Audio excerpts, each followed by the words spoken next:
ठीक है, क्या कर रहे थे? इलेक्ट्रिक पोटेंशियल एनर्जी, ये हमने देख लिया था। होमवर्क के लिए क्वेश्चंस भी दिए थे। आज देखेंगे इलेक्ट्रिक पोटेंशियल, देन उसके बाद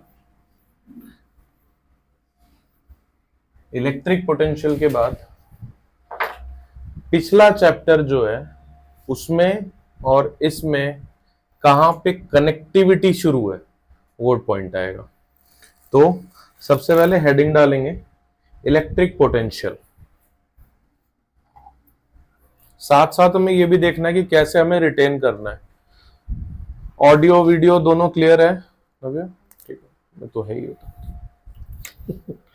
ठीक है, चलो।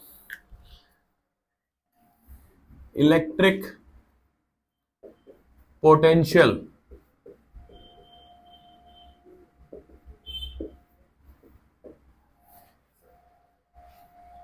लास्ट टाइम हमने देखा था वर्क डन से पोटेंशियल एनर्जी में कन्वर्ट होते हुए electric potential energy for two charge system के लिए कितनी थी? के क्यू नॉट बाय आर। और ये आता कहां से था? ये वर्क डन से आता था। ठीक है, थोड़ा रिकॉल करा रहा हूं बस मैं, ज्यादा नहीं। ये वर्क डन अगर किसी स्पेसिफिक चार्ज के लिए टारगेट किया जाए, work done per unit charge, that is called potential. ये इतना इंपॉर्टेंट फॉर्मूला है ना, जो खाली इसी चैप्टर में नहीं बहुत आगे भी यूज होता रहेगा, लेकिन इसका मतलब समझ लो पहले। ये वर्क डन है तो इसका मतलब ये यहां पे क्या हो गया? के क्यू नॉट बाय आर, और साथ में एक चार्ज नीचे, obviously Q not test charge है। तो ये फॉर्मूला क्या बन गया? के क्यू बाय आर। अभी अभी आपने क्या पढ़ा? Electric potential. जितना एसेंस होता है इस टॉपिक में वो मैंने लास्ट क्लास में दे दिया। एनर्जी वो पिछला था, वो सिस्टम की थी। ये एक चार्ज के पास कितनी कैपेसिटी है दूसरे चार्ज को हिट करने की, वो पूरे सिस्टम की थी। हाँ, वो 4 चार्ज से 3 जो पूरे सिस्टम की थी, ये स्पेसिफिक चार्ज की है। ठीक है, के क्यू बाय आर। तो यानी कि सब हेडिंग ये रह सकती है electric potential due to a point charge, due to a point. ये मेन हेडिंग है, सब हेडिंग है। ऊपर वाली मेन हेडिंग है, नीचे वाली सब हेडिंग है। तो यूनिट क्या हो गई यहां से वर्क डन की? जूल्स, चार्ज की कूलम, जूल्स पर कूलम। सिमिलरली जैसा हमने वहां पे किया था, स्टेप्स याद रखो, जैसा हमने वहां किया था, वहां हमने इलेक्ट्रिक पोटेंशियल एनर्जी 2 चार्ज के लिए पहले पढ़ी थी, फिर हमने सिस्टम ऑफ चार्ज के लिए पढ़ी थी, इसमें हमने n into n minus 1/2 formula लगाया था। इसी तरह अभी यहां पे हमने क्या पढ़ी है? Due to a point charge पढ़ी है। अब सिस्टम ऑफ चार्जेस के लिए, अच्छा ध्यान क्या रहे कि इलेक्ट्रिक पोटेंशियल, कोई भी potential define at a point, define at a point, position. भाई ऐसे समझो, जैसे ग्रेविटी में अगर आप किसी चीज को उठाते हो तो उसकी हाइट, उसकी पोजीशन के हिसाब से उसकी पोटेंशियल एनर्जी और उसकी वर्क डन करने की कैपेसिटी डिफाइन होती है। ऐसे इस चार्ज वो पूरे सिस्टम के लिए था, ये एक पर्टिकुलर चार्ज की पोजीशन पर डिपेंड है। ठीक है, के Q by R, electric potential due to a point charge, due to system of charge, बहुत बढ़िया, due to system of charge. Obviously ये सारी की सारी एनर्जी ही है, तो ये स्केलर क्वांटिटी ही होगी, वेक्टर जैसा यहां कुछ है नहीं, तो वेक्टर एडिशन जैसा भी कुछ नहीं होगा। बिल्कुल पिछली बार भी हमने देखो स्केलर एडिशन किए थे, सिंपल एडिशन किए थे, ठीक है। तो मैं एक क्वेश्चन के थ्रू, वैसे क्वेश्चन या फॉर्मूला तो यही आया है, simple K Q I by R I from R I is equals to 0 to I is equals to N. इससे समझते क्या है, क्वेश्चन से समझ आएगा।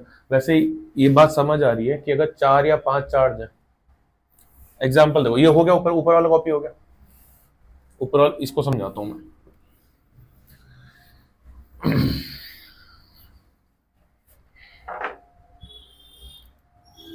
जैसे सपोज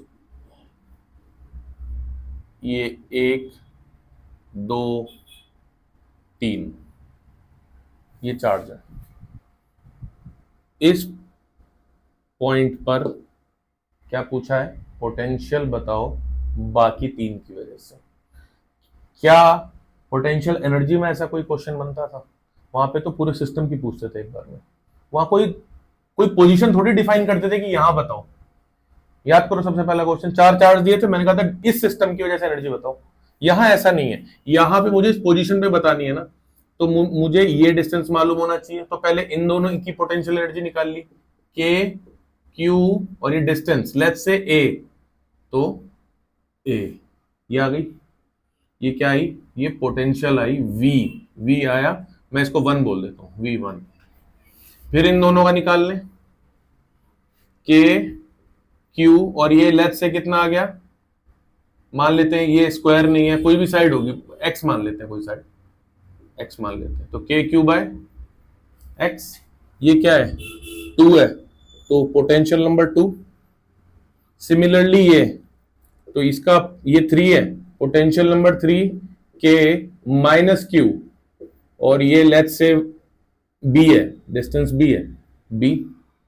क्या बोला, सिंपल ऐड करना है, इन तीनों को उठा के सिंपल ऐड कर दो, डेल्टा वी, और इस पोजीशन को z बोलते हैं, तो delta V at position z। ये है सिस्टम ऑफ चार्ज के साथ डील करने का तरीका, कोई ज्यादा कॉम्प्लेक्स नहीं है, सिंपल है। अब मैं जो दे रहा हूं उसका आंसर बताना है तुम्हें। फॉर्मूला ये रखना, ये नहीं नहीं नहीं नहीं, नहीं पूछ सकते हैं। अगर आपसे पूछ लिया, अच्छा क्वेश्चन है, इन्होंने पूछा कि सर डेरिवेशन क्या बन सकती है इसकी। लेट्स से क्वेश्चन पूछा, डिराइव एन एक्सप्रेशन, क्वेश्चन लिख सकते हो आप, derive an expression for electric potential of, for electric potential due to a point charge, due to a point charge. अब मुझे जरा सोच के बताओ कि इसका आंसर, तुम मत बताओ, मैं बताता हूं, सोचिए जितना आपने पिछली क्लास में किया था, due to a, due to a point charge, हाँ उसी की डेरिवेशन है, इसकी नहीं हो सकती। अच्छा इसकी पूछ रही है, लेकिन मैं उसमें भी बता दे रहा हूं, अगर कोई उसकी पूछ रहा है due to a point charge, तो डिराइव करके लाना पहले वहां से, पोटेंशियल एनर्जी से, पिछली क्लास से, कहां तक, K Q Q not by R, यहां तक डिराइव करके लाना, जो सिखाया था पिछली क्लास में, इंटीग्रेट वगैरह करके। फिर आप बताना यह है potential energy, and then define करना potential is nothing but work done per unit charge और potential energy per unit charge, hence divide by this q naught, q naught q naught cancel, k Q by r is the potential. Simple. मेरे को जितनी theory देनी थी इसलिए मैंने पिछली class में स्लो होके दिया था, यहां पे अब सिंपल मैथमेटिक्स चल रही है, ठीक है। एक क्वेश्चन लिखो, ये हो गया, आई होप हो गया होगा। लिखने की चिंता मैं नहीं कर रहा हूं, इसलिए साथ साथ लिखते चलना दोस्तों, इतना ब्रेन डेवलप है तुम लोगों का। क्वेश्चन है +4 -2 +2 -4 एट सेंटर, इलेक्ट्रिक पोटेंशियल कितना होगा अगर साइड का डिस्टेंस दिया हुआ है 1 मीटर ईच, ये स्क्वायर है।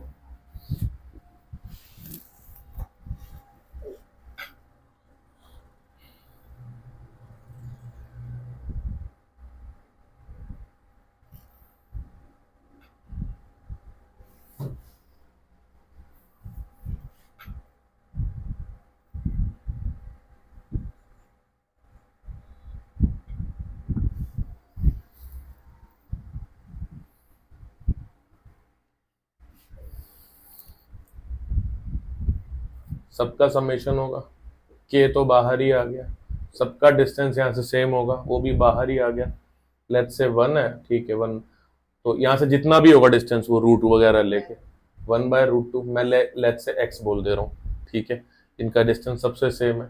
अब बचा क्या, सिर्फ चार्ज, +4 -4 +2 -2, खत्म, 0।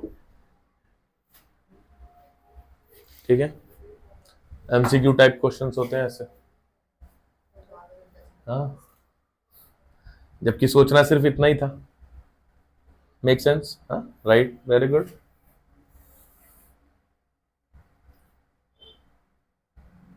हमने पढ़ा due to a point charge, हमने देखा due to a system of charge, then third thing due to continuous bodies. ठीक है, अब कॉन्टिन्यूस बॉडीज में मैं यहां पर गॉस की तरह इक्वेशंस नहीं आएंगी, मैं शॉर्टकट बताऊंगा तुम्हें एक, लेकिन कुछ देर बाद, अभी नहीं। फॉर्मूला क्या है, जैसे कॉन्टिन्यूस बॉडी के लिए सीक्वेंस समझ आ रहा है ना, हम कैसे कैसे कर रहे हैं। हमने क्या, potential due to a point charge which is formula Q/R, due to a system of charge formula summation of KQ/R। Now this is continuous bodies.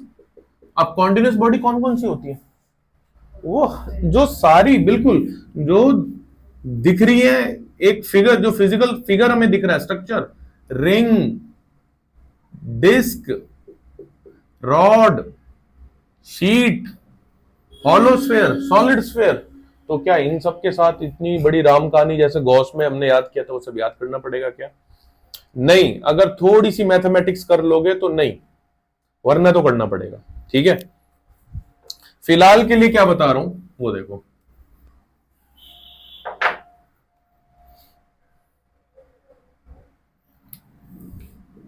के integral dQ/R is the potential of continuous bodies. ये तो है formula. Y formula? Start यहीं से करेंगे, start यहीं से करेंगे, वो बाद में इंटीग्रेट होता है, वो सबका अलग अलग जाएगा, सबका अलग अलग जाएगा। जो लीनियर रॉड होगी वहां पे लैम्डा आएगा, लीनियर चार्ज डेंसिटी, अगर कुछ याद आ रहा हो तो। सिग्मा में कन्वर्ट होगा अगर 2D bodies I. 2D bodies कौन कौन सी हो गई, शीट, डिस्क, ये रो में कन्वर्ट हो जाएगा जब 3D बॉडीज आएंगी, like solid sphere, hollow sphere kind of चीजें। बट अभी मैं उस पर नहीं जा रहा हूं, अभी मैं उस पर नहीं जा रहा हूं। तो फिर अभी आपने इसको क्यों लिखा? एक बहुत सिंपल छोटा सा केस है, मैं वो यहां पे निकाल के मैं दिखाना चाह रहा हूं।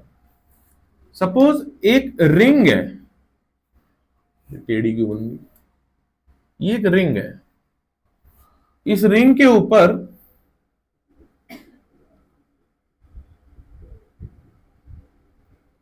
ऐसा एक चार्ज Q दिया और वो डिस्ट्रीब्यूट हो गया, पूरी रिंग पर डिस्ट्रीब्यूट हो गया। अगर सेंटर पर पूछे क्या पोटेंशियल, देखो मैं कर कंटिन्यूस बॉडीज ही रहा हूं, बट एक शॉर्ट तरीके से बता रहा हूं। हमने क्या किया है, फॉर्मूला ये है, ये R क्या बताता है, जिस पॉइंट पे बताना है वहां से डिस्टेंस चार्ज का, वही होता है ये। तो इस पॉइंट पे अगर इस चार्ज से डिस्टेंस बताना है तो हमारे लिए DQ तो यही हो गया, इससे बताना है तो DQ यही हो गया, और इससे बताना है तो DQ यही हो गया। और अगर ये एक प्योर सर्कल है तो ये सारे डिस्टेंसेस सेम नहीं होंगे क्या? सारे डिस्टेंसेस सेम होंगे। तो K DQ का इंटीग्रल क्या हो जाएगा, Q, और DR ये इंटीग्रल तो आ गया बाहर, ये R तो सबका सेम रहेगा ना, DQ का इंटीग्रल क्या हो जाएगा, Q। तो आंसर क्या हो गया, K Q, और ये स्मॉल r क्या है, nothing but radius. Final answer 1/4πε0। इससे शॉर्ट तरीका नहीं है रिंग का पोटेंशियल एट द सेंटर याद करने का। Simple formula, potential at the centre of a ring, कुछ नहीं, दिमाग ब्लैंक हो जाएगा, सिंपल तरीका है ये। हमने कुछ नहीं किया है दोस्तों, हमने सिंपल फॉर्मूला यूज किया है। हमें पता है ये क्यू क्या होता है, ये आर क्या होता है। आर उस पॉइंट का डिस्टेंस चार्ज से होता है जहां से पोटेंशियल निकालना है। तो सारे चार्ज से इसका डिस्टेंस तो आर ही है। क्या होता, आंसर तुम लोग करना, आंसर तुम लोग करना, क्या होता कि अगर मैं इतने डिस्टेंस पे पूछ लेता तो क्या होता कि अगर मैं यहां पूछ लेता, ये मान के चलते हैं कि इसका जो रेडियस है, मैं दे देता हूं, इसका जो रेडियस है वो कैपिटल आर है लेट्स से, और ये स्मॉल आर है लेट्स से, फिर क्या करते हैं? Very good. क्या सबके डिस्टेंसेस जो है वो सारे सेम नहीं होते क्या? तो यानी कि under the root this R square plus small R square is the for all distance. तो यानी कि एज रिंग के एक्सिस पर कुछ आर डिस्टेंस पर दूर और आर रेडियस का रिंग है, और अगर उसके पास चार्जेस ऐसे दिए हुए हैं, तो अगर मुझे वहां पोटेंशियल कैलकुलेट करने में इंटरेस्ट है तो क्या हो जाएगा फॉर्मूला, यही के क्यू और नीचे क्या capital R square plus small R square का रूट। बोलो कोई परेशानी? 1/4 एप्सिलॉन नॉट। ये रिंग के सेंटर से कुछ दूर पे निकाला, ये रिंग के सेंटर पे निकाला। क्या ये यूनिफॉर्म रिंग थी?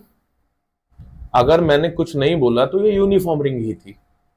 लेकिन क्या आंसर बदल जाएगा अगर वो नॉन यूनिफॉर्म रिंग लिख दे तो? सोचो बेटा कि अगर नॉन यूनिफॉर्म का मतलब हो गया काफी चार्ज यहां पे इकट्ठे हैं, यहां कोई चार्ज नहीं है, यहां पे कुछ चार्ज फिर आ गए, फिर यहां कुछ चार्ज नहीं है, और यहां पे फिर कुछ चार्ज आ गए।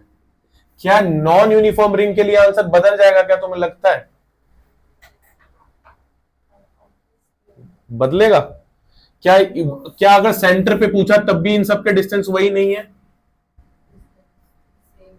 क्या अगर यहां पूछा तब भी इनके डिस्टेंस वही नहीं है, सेम नहीं है? तो जो दो फॉर्मूले मैंने तुम्हें दिए, they are for uniform as well as non uniform ring.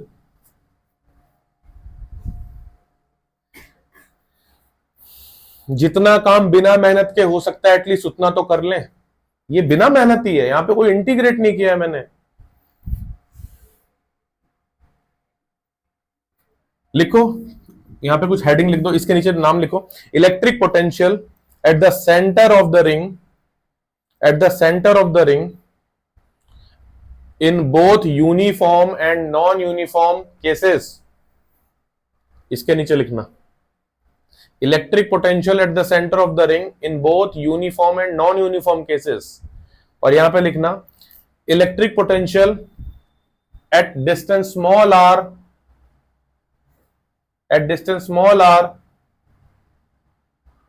from the center of the ring, from the center of the ring in both cases, in both cases।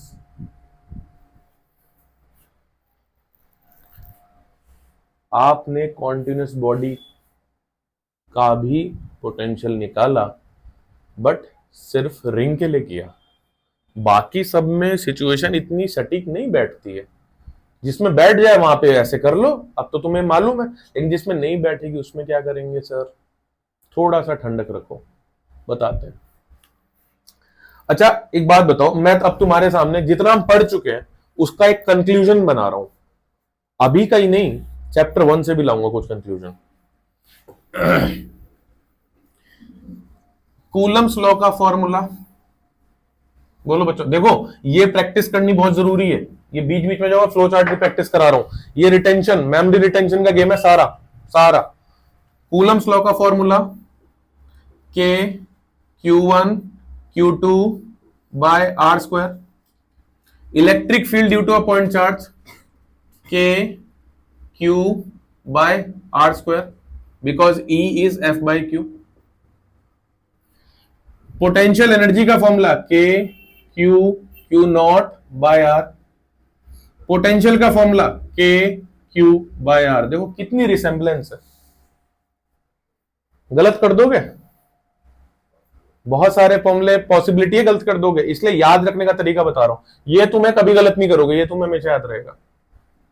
ये सिर्फ तभी सही हो सकता है जब तुम्हें ये रिलेशन याद है, तो ये रिलेशन याद रखो ना, दिक्कत क्या है।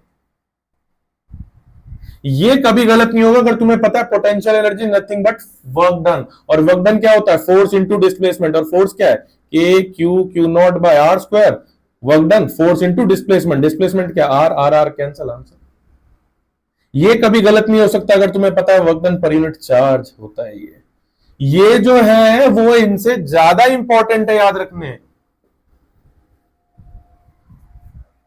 क्योंकि ये नहीं होंगे ना तो ये होंगे भी नहीं तुम्हें याद, और ऐसा हो ही नहीं सकता पेपर इन दोनों में से किसी एक को ना ले सेट करते टाइम। लिख डालो इसे कहीं, मेन फ्रेम में, साइड फ्रेम में, जहां लिखना है लिखो, take your time.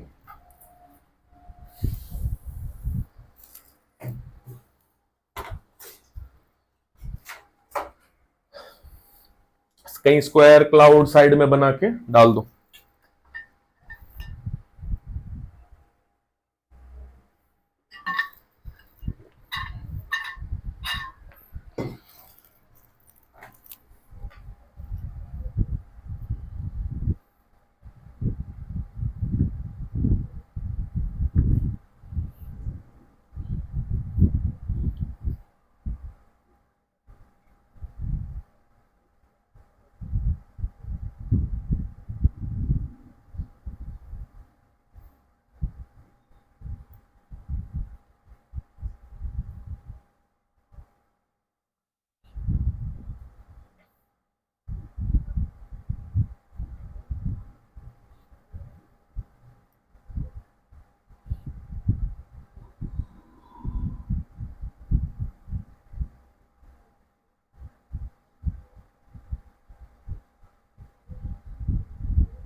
Done. Good.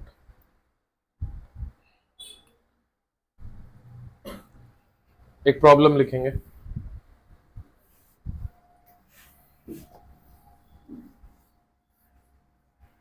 दो प्रॉब्लम कराऊंगा, उसके बाद एक होमवर्क में दूंगा। 3 point charge Q1 1 microcoulomb, Q2 -2 microcoulomb, Q3 3 microcoulomb are placed at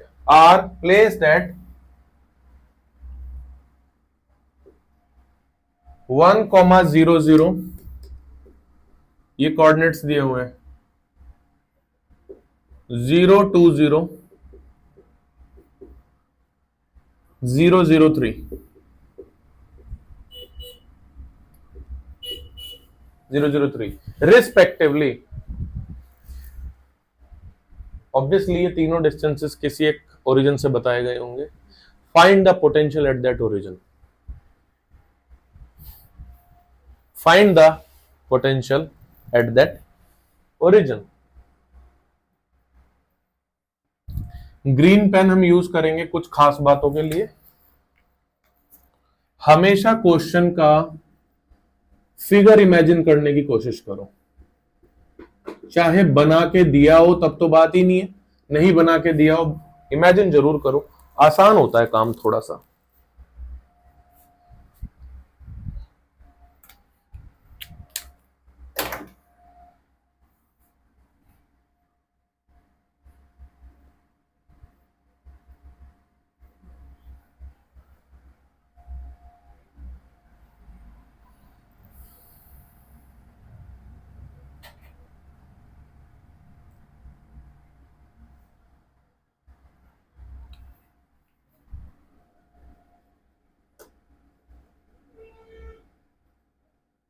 क्या ऐसे ही चार्ज की कुछ पोजीशंस दी हुई हैं आपको, ओरिजिन कहाँ है बेटा, ये डिस्टेंस है, डिस्टेंस आपको दिया हुआ है, यू नो वेरी वेल बच्चे, you know very well formula. डालो ना इसमें चार्ज, 1 डालो, एक बार ये डालो, एक बार ये डालो, ऐड करो, डिस्टेंसेस दिए हुए, simple. k which is 1 upon 4 pi epsilon naught in bracket 1 divide by 1 into 10 power minus 6 microcoulomb, वो भी बाहर ही निकाल लो, ठीक है। माइनस क्यों? क्योंकि माइनस है 2 divide by 2 plus 3 divide by 3, 3 charge 3 metre का डिस्टेंस। ये कौन सा है? जेड वाला। Let's say this is 3 metre, this is 2 metre, this is 1 metre, X this is 1 metre, this is 2 metre. Clear है? बहुत बढ़िया। कैंसल कैंसल कैंसल 1, ठीक है। 9 इंटू 10 पावर 3 वोल्ट। पोटेंशियल हमेशा वोल्ट में निकलेगा। जूल पर कूलम स्टैंडर्ड यूनिट है, मोर स्टैंडर्ड वोल्ट है।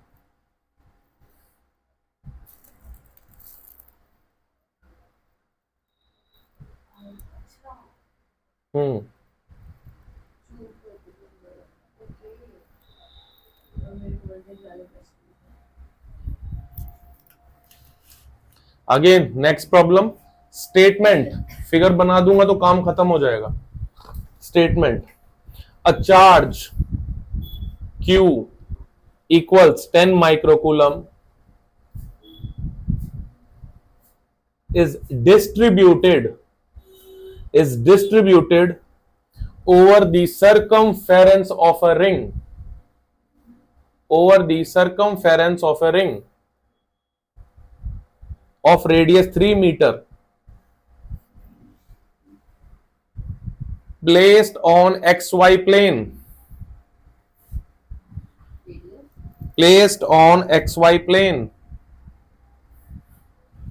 चलो तुम्हारे लिए एक आसान काम कर दूं, प्लेस्ड ऑन xz प्लेन लिखो, placed on xz plane with its center at the origin,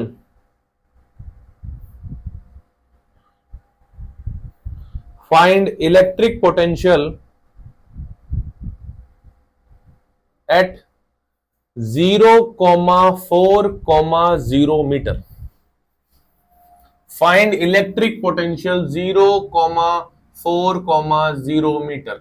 ये 0,4 क्या बता रहा है? ये x, ये y, ये z, यानी y में 4 मीटर ये पोजीशन है। यहां पे क्या बताना है? पोटेंशियल बताना है। मैं हेल्प कर रहा हूं, डोंट वरी। 3 मीटर।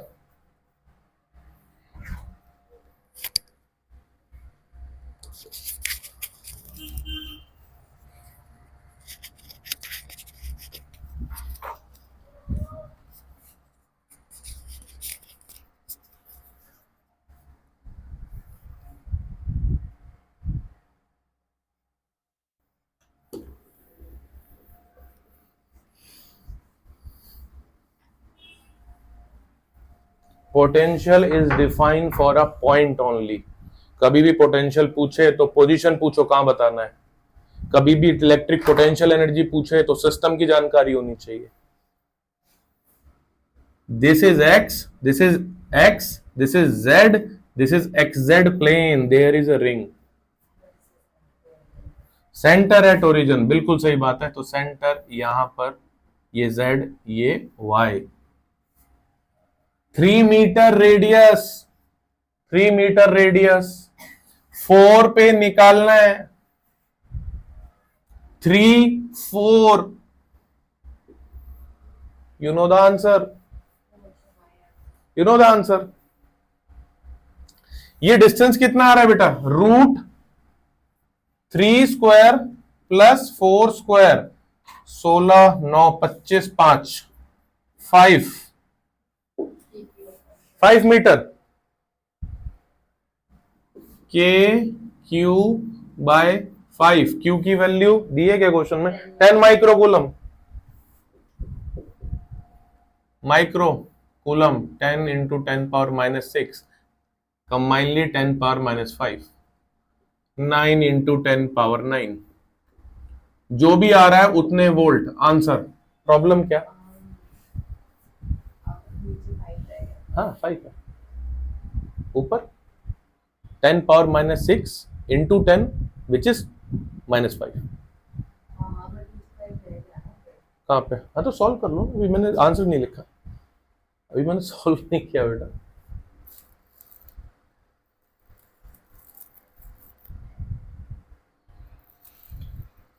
ठीक है, आगे बढ़ते हैं। Answer is 1.8 into 10 power 4 volt answer. Good, very good. अब आप ये मुझसे पूछ सकते हो कि आपने रिंग का बता दिया, आप डिस्क का कब बताओगे, आप हॉलो स्फीयर, इतनी सारी ज्योमेट्रीज पढ़ी, आप उसका कब बताओगे। तो मैंने बार बार बोला है कि गिव मी अ पॉज, मैं कुछ टॉपिक लेके आ रहा हूँ, उसके बाद अपने आप निकाल सकते हो उसे। कमाल का टॉपिक है, स्कूल में यूजुअली जंप कर देते हैं इसको, बट जंप करने लायक नहीं है, इसका एसेंस इतना ज्यादा है। ठीक है, टॉपिक का नाम है relation between electric field and potential. Relation between, देखो ये जंप अगर जो जंप कर देते हैं ना, तो वो कुछ एक रिलेशंस को लेके परेशान रहते हैं कि ये कहां से आ रहा है। जंप कुछ भी मत करो, चाहे वो है सिलेबस में या नहीं है, पढ़ डालो भैया सब कुछ। Relation between electric field and potential. अब ये जो रिलेशन में दे रहा हूं ना, मैं इसका ओरिजिन पे नहीं जाऊंगा कि ये कहां से आ रहा है। इट्स जैसे लॉ, अच्छा लॉ की कोई प्रूफ होता है क्या? Coulomb's law, gravitation law, Gm1m2/r², K(q1q2/r², यहां से चैप्टर शुरू होता है, इसका प्रूफ कभी नहीं देते, बिकॉज लॉ जो होती है वो ऑब्जर्वेशन है, एक मैथमेटिशियन का या फिजिसिस्ट का, साइंटिस्ट का ऑब्जर्वेशन है वो। अगर वो सही है तब तो प्रूफ होगा। तो इसलिए जब 2-4 चैप्टर आगे बढ़ते हो, आप 2-4 पेज आगे बढ़ते हो, नहीं है, तभी तो मैं बोल रहा हूं कि जब आप देखो, मैं 2 मिनट लगे एक स्टोरी बताता हूं। न्यूटन जो थे वो मैथमेटिशियन थे, फिजिक्स से लेना उनको कोई देना नहीं था। अगर आप थोड़ी किताबें उठाओ तो आपको मालूम पड़ेगा, ठीक है ना। मैथमेटिका करके उनकी बुक वहां लैटिन में होती थी उनके नाम की, राइट। फिजिक्स से लेना देना नहीं है। बट जब उन्होंने देखा कि कुछ मैथमेटिक्स के प्रूफ एकदम वही आ रहे हैं कि अगर उसको फिजिकल फिनोमिना के साथ रखा जाए, यानी थ्योरी वही आंसर दे रही है जो मैथमेटिक्स आंसर दे रही है, तो इसका मतलब दोनों में काफी कनेक्टिविटी है। तो ऐसे मैं बोल रहा हूं, जैसे लॉ है, कूलम्स लॉ है, अगर वो सही है तो आगे जब हम जा रहे हैं तो जिन चीजों की हमें मैथमेटिक्स पता है कहां से आ रहे हैं, कहां से आ रही है, वहां से अगर मैं फोर्स को डिराइव करूं और वो फोर्स का फॉर्मूला वही आ जाए जो कूलम्स लॉ का आ रहा है, तब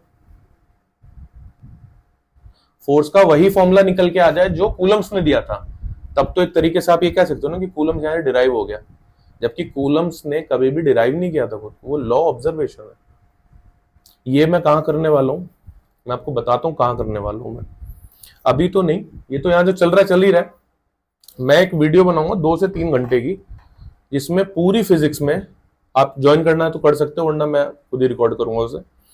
पूरी फिजिक्स में, जब मैंने कल लास्ट क्लास में नाम दिया कहां कहां पे पोटेंशियल एनर्जी आती है, तो वहीं वहीं पे पोटेंशियल्स भी आएंगे, और वहां वहां पे बाकी सारी चीजें भी एप्लीकेबल होंगी।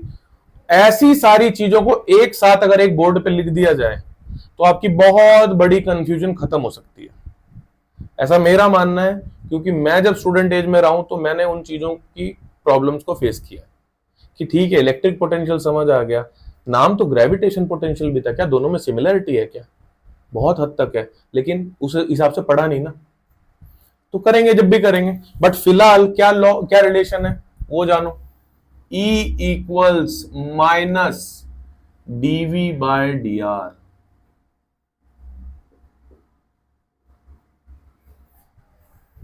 E equals minus dV/dr। आप लोगों को डेरिवेशन डिफरेंशिएशन आता है, आप लोग को जो डिफरेंशिएशन आता है उस डिफरेंशिएशन को बोलते हैं टोटल डिफरेंशिएशन। क्या बोलते हैं? Total differentiation. बट एक और डिफरेंशिएशन होता है जिसका नाम होता है पार्शियल डिफरेंशिएशन। सुनो बताता हूं, क्यों जरूरत पड़ रही है यहाँ पे आपको बताने की? क्या उसके बिना दुनिया बढ़िया नहीं चल रही है?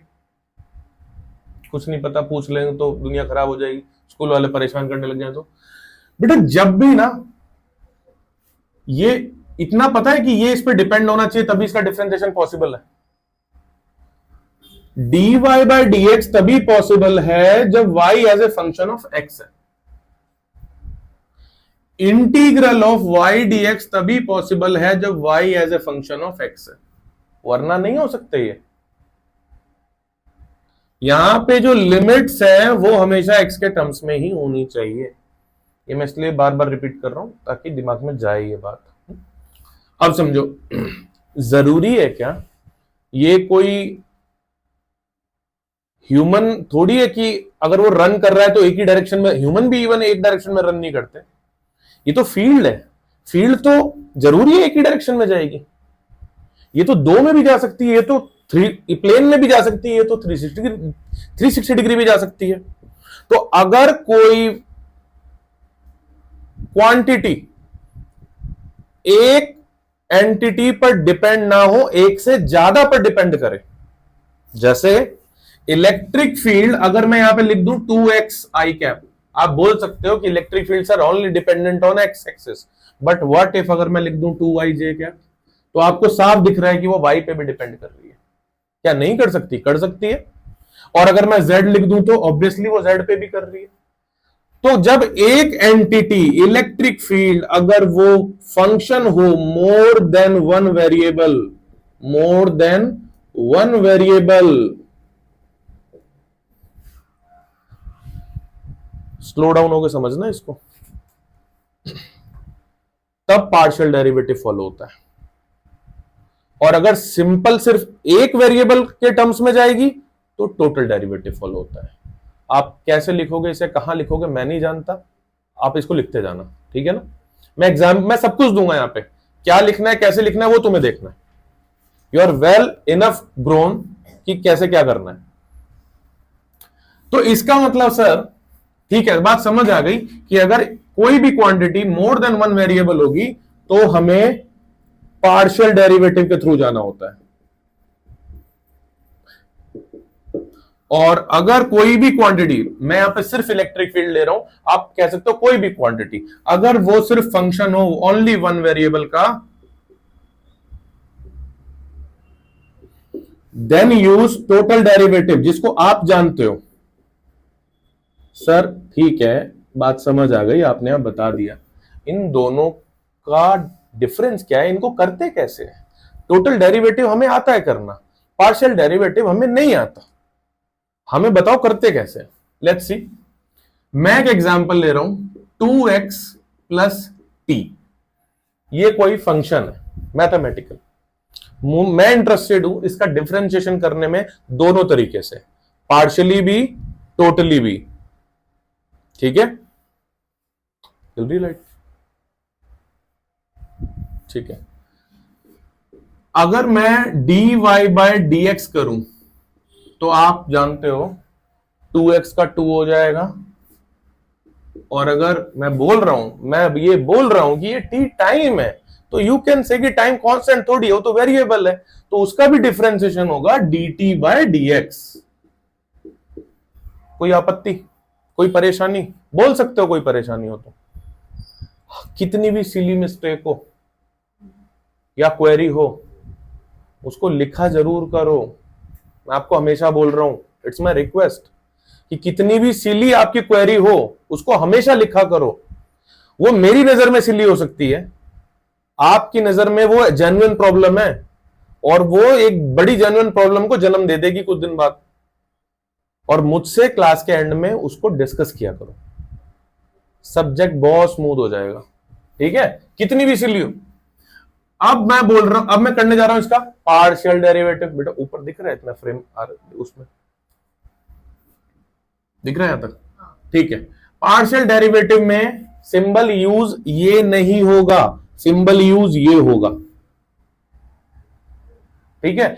इसको लिखेंगे del Y by del X, cool mathematics, ठीक है। Del Y by del X, Oppenheimer देखिए किसी ने? अगर वहां पे आप कुछ टाइम बोर्ड पे ध्यान दोगे, जो वहां बोर्ड्स लगे हुए हैं और बंदे बात कर रहे हैं, इसी टर्म्स में बहुत कुछ लिखा होता है वहां पे, बहुत कुछ लिखा होता है इन्हीं टर्म्स में। बहुत लोगों ने वो मूवी सोशल प्रेशर में देखी थी, बट उस मूवी को इंटरेस्ट लेने के लिए आपको हिस्ट्री, जियोपॉलिटिक्स, मैथमेटिक्स, साइंस, इन चारों की नॉलेज होनी चाहिए, तब वो मूवी आपके लिए, वरना वो नहीं है। मतलब ठीक है, बता दिया एज ए टाइम पास। ठीक है, del Y by del X, बेटा ये देखना नाम क्या है, पार्शियल डेरिवेटिव। पार्शियलिटी करेगा, बोलेगा जो चीज को मैं डिफरेंशिएट कर रहा हूं एक्स के रिस्पेक्ट में कर रहा हूं, तो वो मैं तभी वेरिएबल ट्रीट करूंगा, मतलब वो बोल रहा है मैं तभी वेरिएबल ट्रीट करूंगा जब वो एक्स के टर्म्स में होगी। तो यानी कि 2x का तो 2 हो गया। अब हमने कहा t भी वेरिएबल है, तो उसने पूछा क्या t x के टर्म्स में है, हमने कहा नहीं, तो बोल रहा मैं नहीं ट्रीट करूंगा, मैं उसको कांस्टेंट ट्रीट करूंगा, तो कांस्टेंट का differentiation 0। As simple as it is. Partial derivative, क्या नया था पार्शियल डेरिवेटिव में? कुछ भी नहीं, एज सिंपल एज दैट। बहुत बढ़िया, ठीक है। तो टोटल डेरिवेटिव कब यूज होगा? जब ओनली वन वेरिएबल के टर्म्स में चीज बढ़ेगी। अगर मोर देन वन वेरिएबल में रहेगा तो यही रिलेशन क्या बन जाएगा? E is equal to minus del V by del R. कब? जब मोर देन वन वेरिएबल। कब? जब ओनली वन वेरिएबल। लिख लेना अपने टर्म्स में, आगे चलते हैं।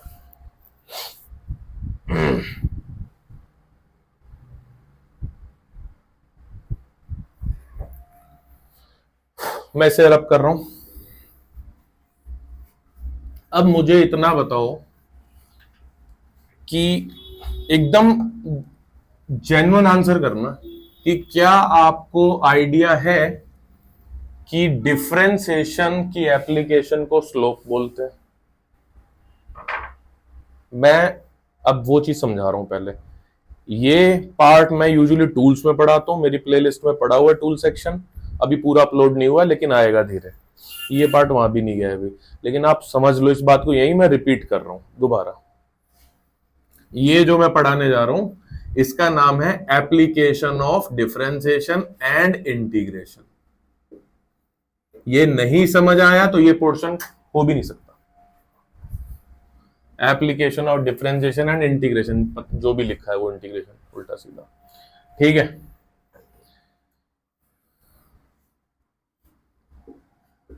अगर मैं ये बोल रहा हूं, मैंने यहां पे एक स्ट्रेट लाइन बनाई, एक कर्व लाइन बनाई, दूसरी कर्व लाइन ऐसे बनाई, सुनते जाना, ज्यादा कोई टफ चीज नहीं है। 1 point, 2 point, 3 point, x1, x0, y1, x2, x3, y1, y2, y3। अगर मैं ये वाला ट्रायंगल पकड़ूं, ये वाला,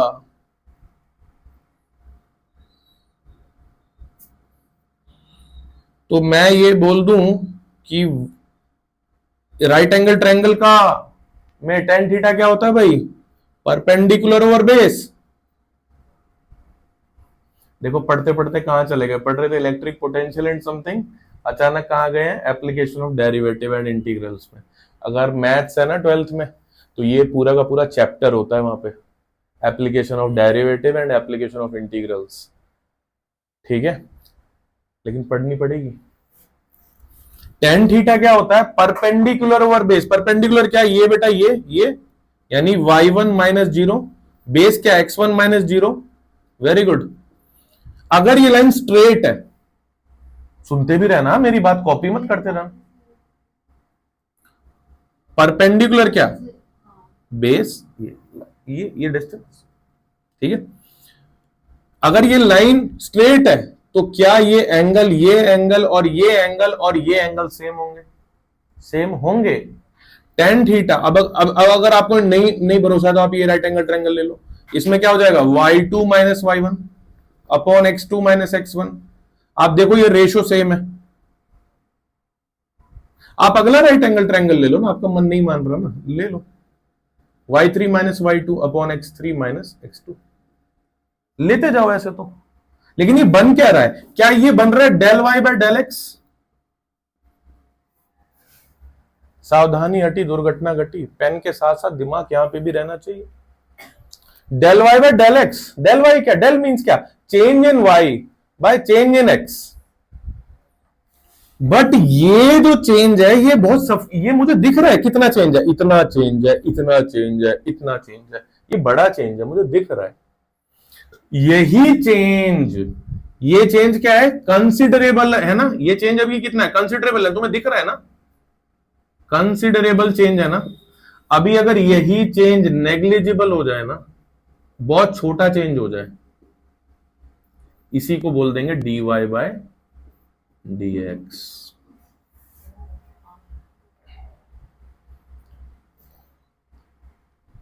परफेक्ट।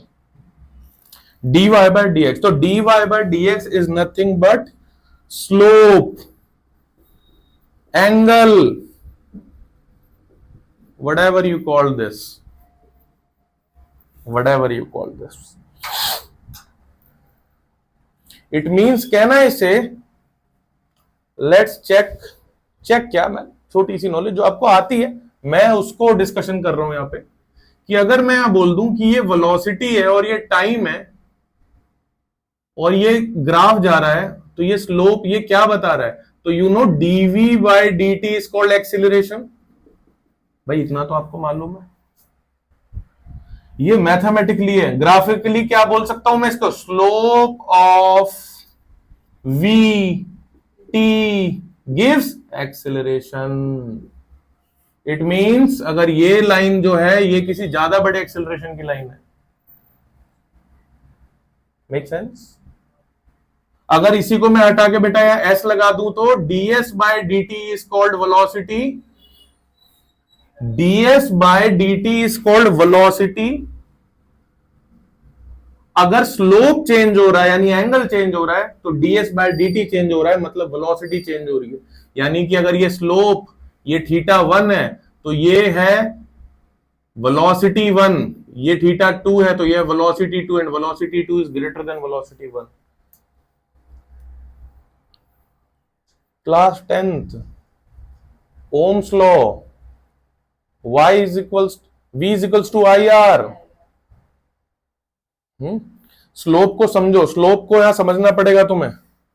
क्या मैं ऐसे बोल सकता हूं कि, अब ध्यान सुनना, कि अगर ये लाइन नंबर 1, ये लाइन नंबर 2, ये लाइन नंबर 3, खत्म नहीं हुआ हूं अभी, मैं अभी सीख ही रहे हैं, चीजें चल रही हैं। लाइन नंबर 1 के लिए क्या एंगल सेम है? If I want to write something for line number 1, can I conclude angle is fix? Angle is fixed, means slope is fixed, means dy by dx is fixed। दिख रहा है बेटा इधर? For line number 2, observe my dear, observe। For line number 2, please observe। Let's take 1 point here, 1 point here, and 1 point here. Randomly, I choose 3 points to observe angle or slope on a curved line is at least some typical task. But it becomes easier when you see the tangent.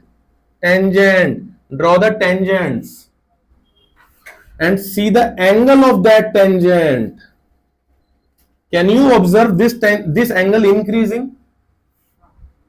It means from going left to right, θ1, θ2, θ3. It means for line 2, theta increasing. Theta increasing means angle increasing. Angle increasing means slope increasing. Slope increasing means dy by dx increasing. Getting my point or not? So what you can observe, if I say this is the graph of vt, velocity and time, and this is the line, it means what? dv by dt fixed or increasing in this? Increasing. And dv by dt is what? Acceleration. It means acceleration increasing.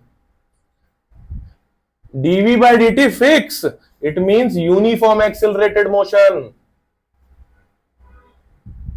अभी तो मैं electric field वाली चीज पे ला ही नहीं रहा हूं, वही हो जाएगा, ये यहां पे कन्वर्ट हो जाएगा ई। y और x फिजिकल क्वांटिटीज होते हैं बेटा।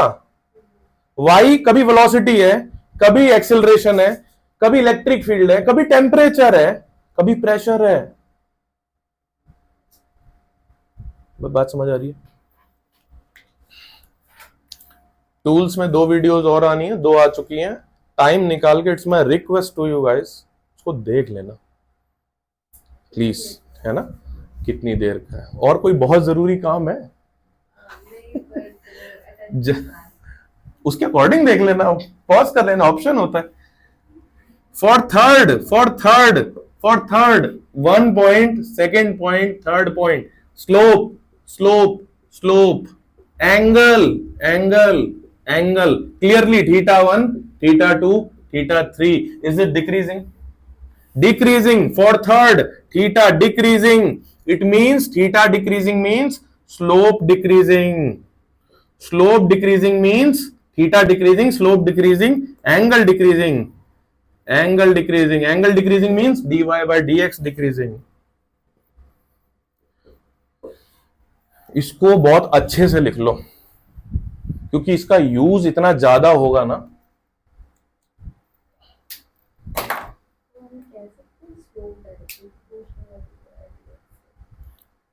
dy by dx, yes, slope is nothing but dy by dx. What? Directly proportional, they are each other, synonymous to each other.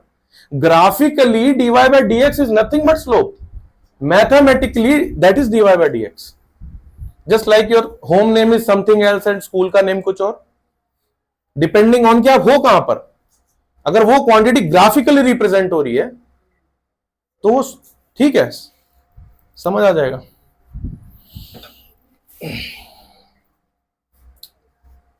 Done guys? भाई वाह, बहुत फास्ट हो, मुझे लग रहा है लिख ही रहे हो, समझ तो रहे नहीं। हाँ, वेरी गुड।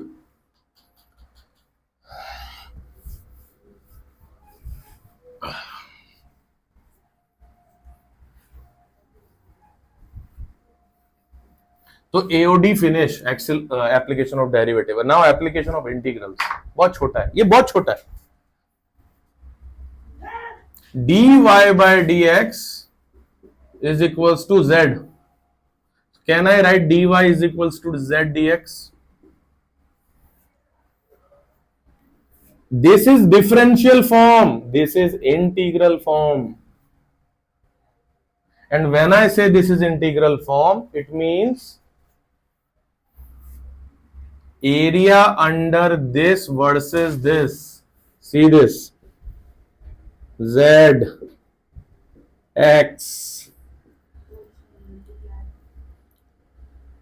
dy का इंटीग्रेशन क्या हो गया, y। सपोज लिमिट है y2 y1, तो क्या हो जाएगा ये y2 माइनस y1। इधर क्या लिमिट हो जाएगा, x2 x1, तो x2 और x1 इसके बीच का जो एरिया होगा ना, that is this area under, नीचे लिख लेना, area under ZX curve, area under ZX curve gives integral of y, gives integral of y।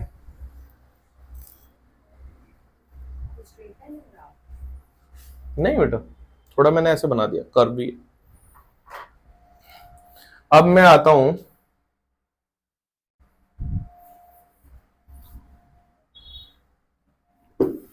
Real forms पे, जिस पे हम काम कर रहे हैं।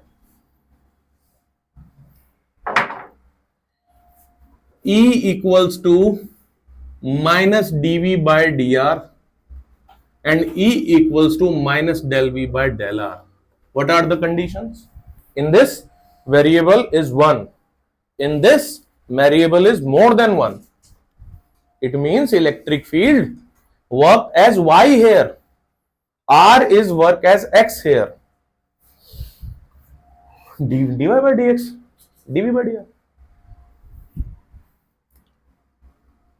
Can I write this like graphically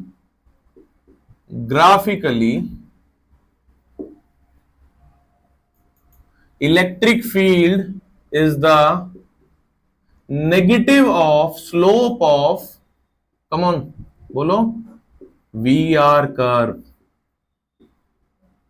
क्या ना इसे, ये नेगेटिव मैंने साथ में लिखा है बस, और क्या. अभी आ जाएगा, ग्राफ बनाएगी तो फिर आप समझ आएगा. नेगेटिव स्लोप का मतलब क्या है, ऐसा है तो ऐसा, ऐसा है तो ऐसा. स्टिल कोई कंफ्यूजन रहे ना, लिखना जरूर, मैं बता रहा हूं. ऐसे मत सोच लेना कि ठीक है यार हो जाएगा, कैजुअल लोगे तो नहीं होगा वो कभी भी. इसकी बात अभी नहीं कर रहा हूं मैं. कैन आई राइट दिस, अगर मैं इसको ऐसे लिख दूं तो dv is equals to minus EDR. क्या integral form negative of area under, come on complete the statement please, negative of area under ER curve gives change in potential.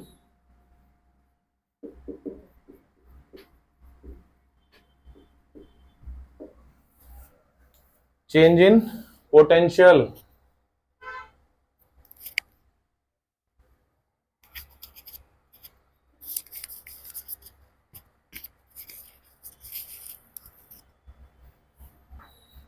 शाबाश.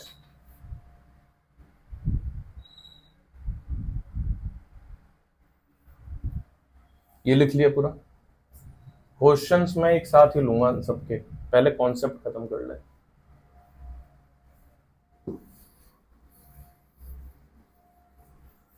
एक होता है वेक्टर, एक होता है कैलकुलस, एक होता है vector calculus. Vector you know, something i cap, something j cap, something k cap. Calculus you know, something differentiation, something integration. When they combine is called vector calculus. This use the vector calculus. School में ज्यादा discussion हो सकता है ना हो इसके ऊपर, पर आपके सिलेबस में है, ध्यान रखना. तो क्यों नहीं होगा सर स्कूल में discuss? It depends on teacher to teacher intensity. मैं उन पे छोड़ता हूं. I am not judging those guys, मैं उनकी इंटेंसिटी पे छोड़ रहा हूं. बट हमें पढ़ना पड़ेगा. पेपर देख रहे हो ना कैसे जा रहा है इन दिनों, कैसा होता जा रहा है पेपर. आपको किसी भी चीज की फिजिकल, ग्राफिकल, मैथमेटिकल तीनों नॉलेज होनी चाहिए, तभी वो टॉपिक रॉक सॉलिड है आपका, वरना नहीं है.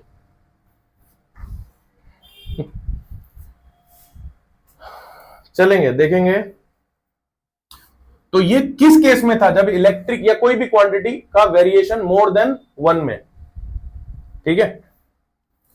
तो अगर कोई इलेक्ट्रिक फील्ड गिवन है, कोई इलेक्ट्रिक फील्ड गिवन है, ई एक्स आई कैप प्लस ई वाई जे कैप प्लस ई जेड के कैप. भाई यहां पे E x E y E z की जगह कुछ नंबर्स भी हो सकते हैं आपके पास, वो जब क्वेश्चन आएगा तब दूंगा. अभी मैंने रैंडम लिखा. तो अब समझो, Ex is equals to minus del V by del X. Ey is equals to minus del V by del Y. Ez is equals to minus del V by del Z. क्या मैंने इसी relation का use नहीं कर रहा हूं? क्या मैं ऊपर वाले रिलेशन का यूज नहीं कर रहा? Let's replace this three things in this equation. Let's replace this three things. अच्छा ये वेक्टर है. Let's replace this three things in this equation. So E vector equals to लिखो इन तीनों चीजों को इसमें लिखो। माइनस कॉमन निकाल लिया, del V by del X I cap plus del V by del Y J cap plus del V by del Z के cap. परेशानी कोई? कोई परेशानी नहीं।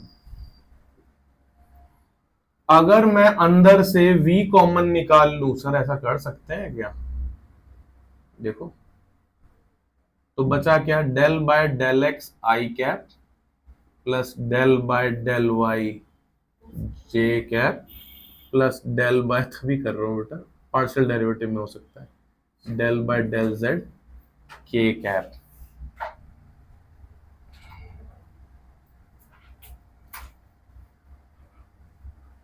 This combined term is called gradient.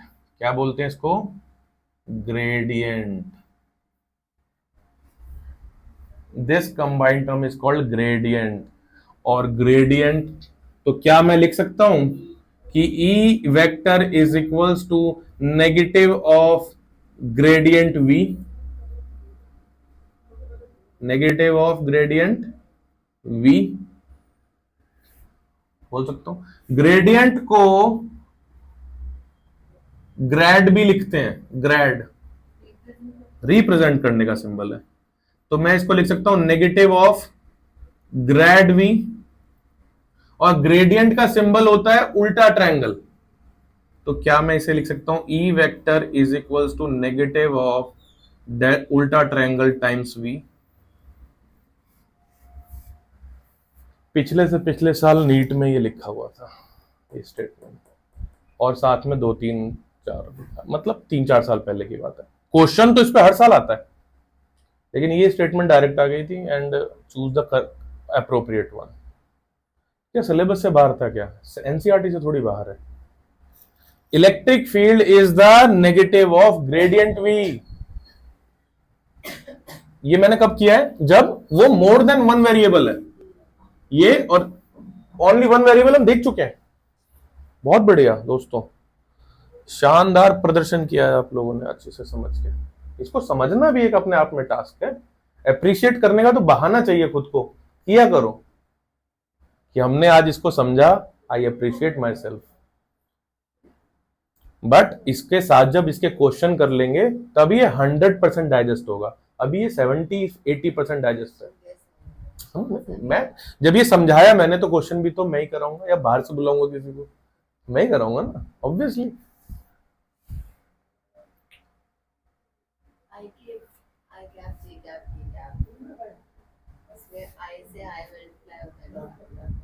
हाँ हाँ, कंफ्यूजन होने लगी। नहीं, 1 होता है, cos 0 1 होता है ना, बिकॉज डॉट cos में खुलता है, आई डॉट आई ना, आई डॉट आई, डॉट खुलेगा तो cos खुलेगा, तो हाँ बिकॉज 90 डिग्री हो गया तो cos 90 0 हो गया। रीजनिंग याद रखा करो हमेशा चीजों की। आपने रटा इसलिए परेशान हो रहे हो, आपने कोई बात नहीं, आप चीजों को लेके आया करो, बोला करो सर इसकी लॉजिकल रीजनिंग क्या हो सकती है, क्या इसका एग्जैक्ट ना। ठीक है, बहुत बढ़िया बेटा। अब हम इसकी चेकिंग करेंगे। हो गया, ये हो गया, हटाओ इसे, हटा।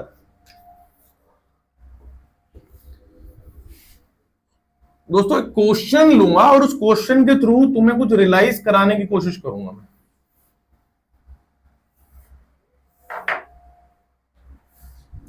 सुनना please. Potential due to a point charge is कितना? ये क्वेश्चन ही है, ठीक है, ये क्वेश्चन एक तरह का। Potential due to a point charge is कितना होता है? के क्यू बाय आर, यही तो होता है। ठीक है, अगर हमारा रिलेशन वाकई में सही है, अगर हमारा रिलेशन वाकई में सही है, let's check it. dv is equals to minus E D R. Wait, इसको उठा करके यहां पे रख दूं, रख दिया, minus D K Q by R upon D R, K Q बाहर, 1/r, ये आ गया बाहर 1/r, r ऊपर गया r⁻⁻1, ठीक है। तो r⁻⁻1 आगे आई -1 और -1 -1 -2। भाई समझ आ रही है बात? ये डिफरेंशिएशन कर रहा हूं मैं बस, ठीक है। अब ये माइनस और ये माइनस पॉजिटिव हो जाएंगे, के क्यू और नीचे आ गया r², किसके इक्वल है? ई के। क्या बात है, आप लोगों ने पोटेंशियल से इलेक्ट्रिक फील्ड डिराइव कर दिया। यही तो मैं बोलना चाह रहा हूं, आपने potential which is chapter 2 key thing से इलेक्ट्रिक फील्ड डिराइव किया विच इज चैप्टर 1 की thing. That is my calling to you connectivity. ऐसे ही मजा आएगा। अब सोचो अगर ये रिलेशन ट्रू है सारे, तो आपको तो इलेक्ट्रिक फील्ड सारी कॉन्टिन्यूस बॉडीज की पता है।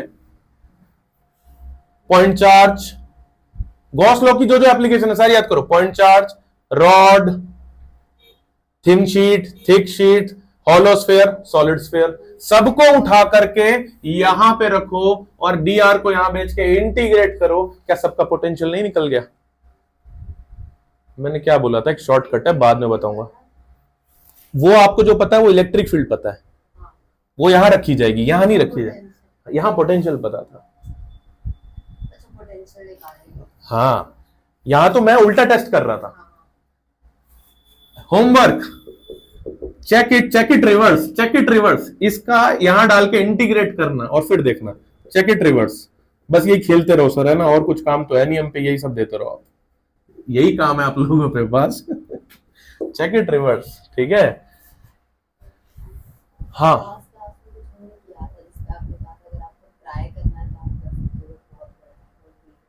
अभी आधा ही बताएगी तो मुझे कैसे पता रहेगा, पूरा बताएगा ना, ठीक है। अब एक क्वेश्चन जो होमवर्क में जाने वाला है बेटा, मतलब ये मैंने रैंडमली क्वेश्चन बना दिया है, ये ऐसा है नहीं है मुझे पता नहीं, मैंने बना दिया है, तो ट्राई कर। ये हो गया गाइस, बहुत बढ़िया, शाबाश शाबाश दोस्तों। एक क्वेश्चन होमवर्क के लिए,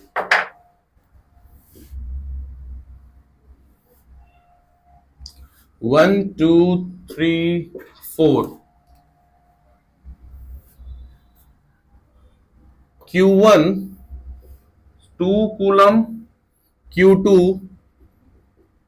-4 coulomb, Q3 -3 coulomb, Q4 +2 coulomb, बीच में सेंटर है O। क्वेश्चन